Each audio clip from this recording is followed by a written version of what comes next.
I'll start. So my name is Richard. I'm a software developer, also a father, and I got into this because my son, when he was around 7, he took up Taekwondo at his local school.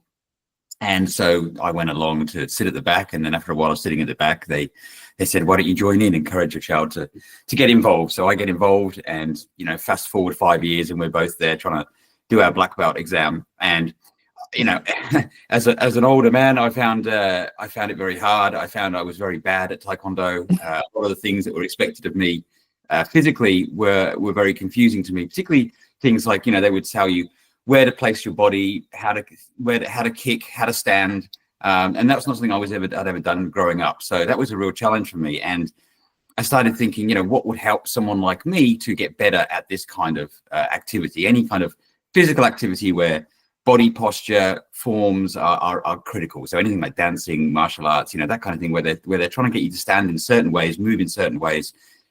Some people, like myself, lack the sort of body awareness to do that. So I'm starting to think, how could that be better for someone like me?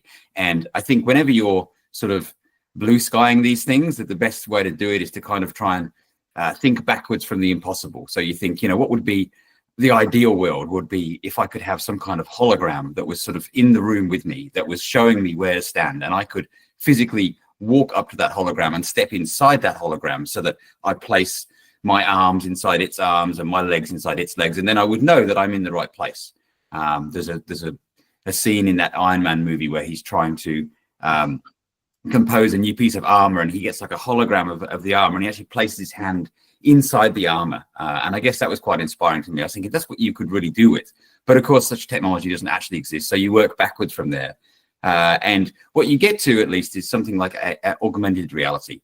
So this panel session is about what has become known as XR in the industry, and XR is kind of it's a category that applies to both what they call augmented reality and what they call virtual reality. So they're very similar concepts in that you have to wear some kind of device that replaces your vision. But with virtual reality, it completely replaces your vision. You can't see anything except what the device is feeding into your eyes. Whereas augmented reality is you still see the normal real world around you, but the device adds things into that world. So in this idea, you can wear this device, you still see the real world, you still see your own body, but now you can see these holograms in the world with you. So now you're able to step into the hologram. So that's the idea. And then you build that product, and then you try exploring that space, and all kinds of interesting things happen when you explore a space that hasn't really been explored before. So, the first thing that really comes strong is that when you're learning, not by watching someone and then try and doing it yourself, but you're learning by stepping inside a hologram and doing it yourself from the very first minute, your muscle memory comes on a lot stronger. So you find you can learn patterns and movements much quicker than you can by doing the passive step of watching and then the active step of doing. This way you're always doing the active step of doing. So that's a really great first sort of win for an augmented reality training. But then you start running into obstacles. So you hit things like, for example, and something that I'd never really realized before, but at any given time, the amount of your own body that you can actually see using your own eyes is shockingly low. And in fact, in many cases, it's 0%. So right now, if I'm sitting here staring at a laptop screen, unless I have my hands in front of me, I really can't see much of my own body at all. You can't see your own legs, you can't see your arms, you certainly can't see your shoulders. But you don't realize this because your body is full of sensors that tell you where your limbs are, so you know where your limbs are without having to actually see them. So it's a very subconscious thing. But as soon as you start moving into VR or AR, you realize that becomes a problem, because the only thing that VR and AR can replace is your vision, which means these holograms that it's putting into your vision, although you can see them from the outside, as soon as you step inside them, you really lose all sight of them. Unless you're physically looking down at your body and looking at your arms and legs, you lose where they are. And because you lost where they are, as soon as they start moving, it's very easy to lose track of them. So it's actually very hard to stay inside the hologram once it starts moving away from you, because you lack this sense of where the hologram's limbs are, which I think is called proprioception or something, is the human senses that we have. But of course, we can't do those senses in AR. So you have to find ways around that. For me, I found a way around that. There was a trend going on at the time when I was developing the app called freeze walking. It was a TikTok trend. Kids were making these videos where they would do a little animation and freeze themselves along the way, and then replay the animation and show them walking into their own self. It's kind of a neat sort of thing. You put it to music. But I thought that would be what you need. If you could take the hologram and then take it at multiple stages along where you want it to go, and freeze these sort of stages, and then you can walk into one hologram after the other. That way you would know where it was going to go. You wouldn't lose track of it so easy. So you start developing all these things, and you explore the pros and cons of being able to bring in new form of training.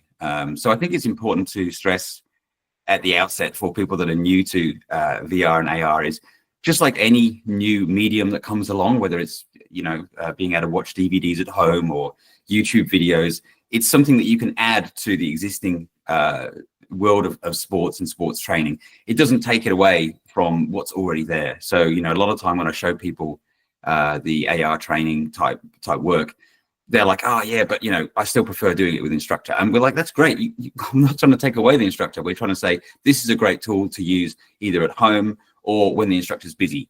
We can put this headset on you. It can give you accurate instruction because it knows where your body is. It can tell you to stand here or stand there. It can tell you to move your hand a little to the left, a little to the right, and it can give you that instruction in addition to you also having your usual with the instructor or actual sparring and that kind of thing. So it's definitely not replacing those things. And it's definitely got huge strengths, but it's also got some weaknesses. So for example, there's certain things that I think AR and VR right now can't replace very well. And those mainly revolve around anything to do with physical feedback. So things like dancing and martial arts are very good in some ways because they have training that involves going through motions. But anything that involves, sparring, actually hitting someone else, hitting a bag, these kinds of activities, you don't have that force feedback in AR or VR to do that. So it's unrealistic.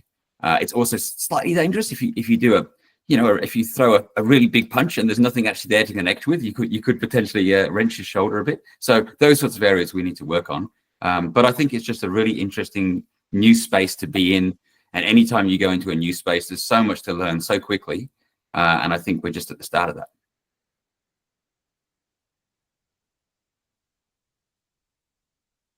Yeah, so I guess just to recap a little bit, my biggest obstacle was understanding where my body was. The advantage that AR can bring to that is be able to show you where your body needs to go.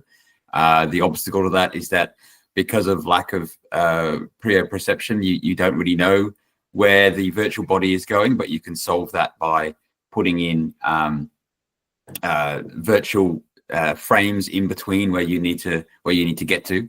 But just to go back a little bit to what Hadi was saying about how I think a guiding light for the community might be to look at what you're currently doing with sports and how much you could do it cheaper and easier with the advantages of AR and VR. So particularly things like and what Christine was saying about how emotively connective AR and VR could be. I went to a presentation at Uluru recently, which is the large rock in the centre of Australia, where it's obviously culturally very significant and goes back many thousands of years. And they were trying to evoke this story of connecting you from today back to many thousands of years ago, and some of those stories coming through. And to do that in an evocative way, it's very hard. They ended up taking you out there at night and putting up a drone show, which was fantastic in the night sky and with the stars and whatever. But in order to try and show you something, a three-dimensional representation hovering in the air that would connect with you and inspire you. Now, it was wonderful to watch, but it was clearly extremely impractical. You had to go out to the Uluru, you had to pay, they had to pay all the drones, and all that setup. Something like AR, you can do that within a $200, $300 headset. So you can take these grand visions that you have and reduce them into something much more feasible that people can actually roll out on a grand scale. Yeah, a little anecdote of another happy little accident that happened when I was developing. Most of the good things that happen are just accidents on the way. So one time when I was developing, I accidentally set the scale of my instructor wrong. And so instead of getting a normal life-size instructor, I got a tiny instructor who was maybe only, 50 centimeters tall. And AR and VR are really interesting when it comes to playing with scale. You can stand, as Christine was saying, you can embody an experience. You can stand in a room and really feel like you're in a room. You can feel how big things are. You can also feel how small things are. And when I accidentally set the instructor very small, what you suddenly realize is you can get an overview of a sport in a way that you just physically cannot get in any other medium. So if you're trying to explain to someone how a field of players work and how they need to move and where they should be at any given time, it's quite hard to understand that being on the field.